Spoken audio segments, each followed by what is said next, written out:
I'm a little more than halfway done with the sewing. It's a nice seam. I like it. It's probably the best I've done out of any trampoline as far as the safety net to bounce pad seam. But man, it's intensive. You gotta like stitch this. Let me see if I can show you underneath. Okay, so this is the string I'm stitching with. It's gotta go through the D-ring and then through the loop in the net, and then back through the D-ring, then the loop in the pad, then up through the D-ring, through the loop in the net, down through the D-ring, through the loop in the pad. I've been here an hour and a half, no, an hour and 15 minutes, and I'm 1 foot past halfway. And one thing I'm going to give you a tip is cut the little needle they give you, which is a clear plastic tube. Cut it to a point, and it goes through a lot easier. But still, you have to do all the sewing. This just makes it easier. It doesn't make it like a breeze. I might just give up and come back tomorrow. I'm about ready to give up. My hands are starting to cramp up and stuff, and I still got a lot of freaking sewing to do. Okay. Basically every spring it gotta go up and down and through, up and down and through, up and down and through. Hi friends, it's the next day.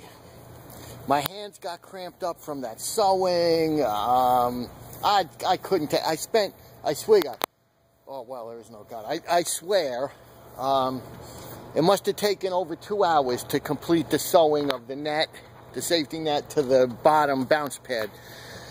There's 96 loops on the net, there's 96 loops on the pad, there's 96 D-rings. You have to get the string through all of those, so that's 288 things you got to get the string through. Alright, so a couple of points about that, and I'm going to spend a minute here because I think it's important. Because it did take the most time. Probably took more time sewing the net on this whatever Bison model. Took more time sewing the net than I did to assemble the actual trampoline frame and bounce pad. VFX Bravo, this Bravo trampoline 15-footer. Alright, so it took a lot of time. So let me just go over a couple of points. This is the string they give you to sew through. I cut this off. It started out about 40 feet long, I swear. One thing that made it really easy is if you see, this is like a little sleeve that it came on there, and they had the end of the rope, the nylon rope, melted into a mushroom. So immediately I saw that this was a problem because they give it to you with a flat end, and it was hard to sew through. This is one of the loops. It was hard to sew through the loop. So what I did is I pulled it off, and I cut the end of this to kind of like a point. Okay, you see that? I beveled it to a point, and then I remelted this with a match and squished it a little with my fingers, quick, not to get burnt. And I made it like that shape that fits like in here, and it would keep itself in. Let me put the camera down for a second. Oh, that's my new trick. I hold the camera under my chin. Okay, so, alright, so I made it so, alright, you see that? It stays in there. So then I was able to sew through easy with this. And that was one tip that made it really easy. The second tip is that the loops, this is one of the loops, and the loops are the same on the pad and on the net. 2 or 3 of these pulled off the net when I was pulling the rope tight, because they weren't sewed on that great. I mean, most of them are sewed on really good, but 2 or 3 did fall off. So what I'm going to do is I made a mental note of those areas. I'm going to go back with these cable ties, and I'm going to put the cable tie, I'm going to poke it right through the net, goes through really easy, in the hem area of the net, exactly where these were sewn on, and I'm going to cable tie it to the nearest D-ring. Now that that's all done, we're going to go and tighten the bolts from the first step, and that's the bolts in the W legs, okay, these guys, and these guys, and these guys, and we're going to do that on all the legs. Alrighty, so I got 6mm with the extension into the power driver, And you might have to back up the other side with a Phillips head. Okay, Phillips head on this side.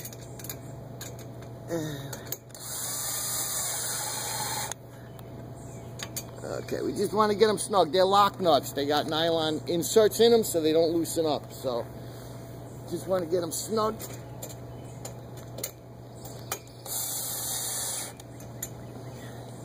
Bolts. Now again, these are lock. If you can see that blue in the top of the bolt, that's a nylon insert. These are called lock bolts.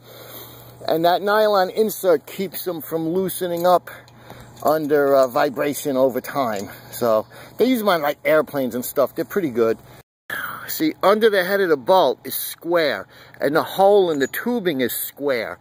So you don't have to back these up to tighten them. You just have to tighten that side. In other words, the bolt isn't going to spin as it gets tight. It's going to get sucked into that square hole. So we just have to tighten up these bolts on the net support, which is going to pull those poles out and make this net really tight and nice.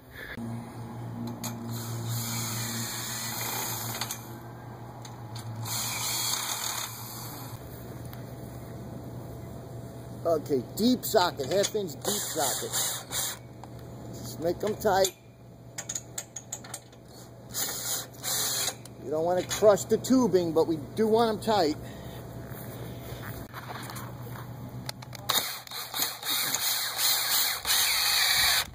Oh, nice. Spacers. I should be called a one-handed handyman. Like some 1970s 3D martial arts film, the one-hand handyman versus Zatachi. The one-handed handyman versus Yojimbo.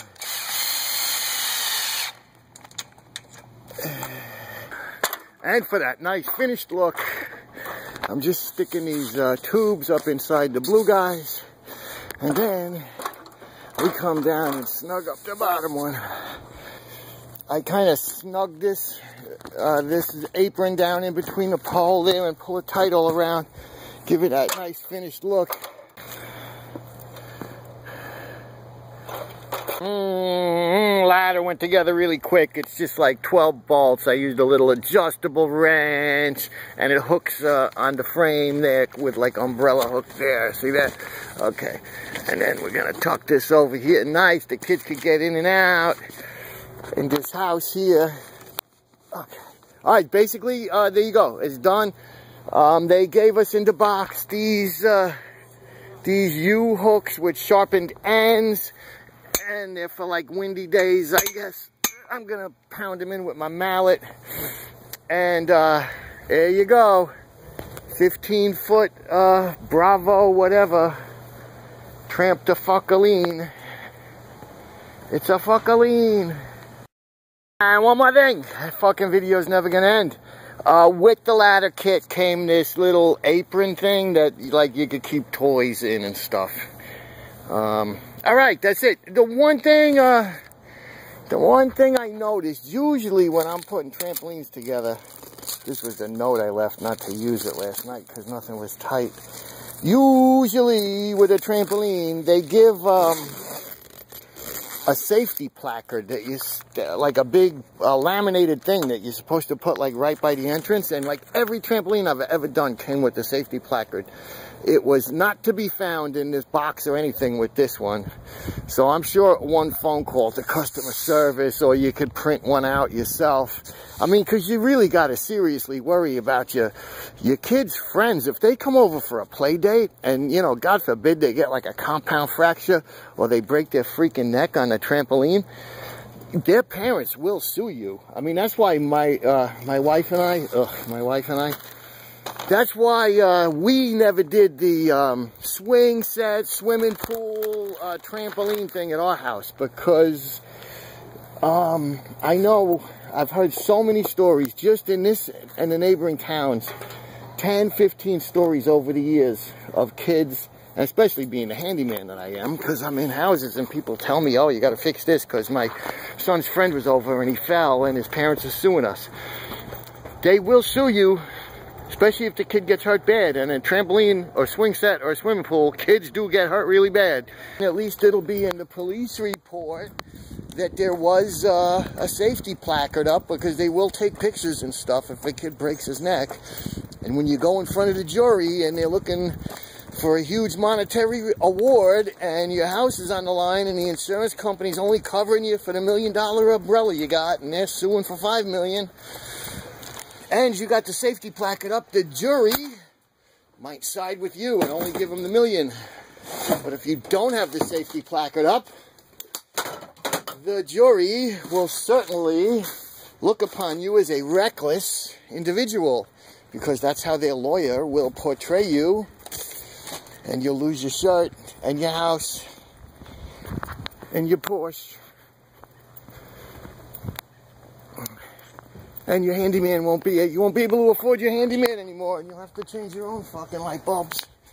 Alright, boys and girls, as I always say, my friends, thanks for watching the Handyman Zone.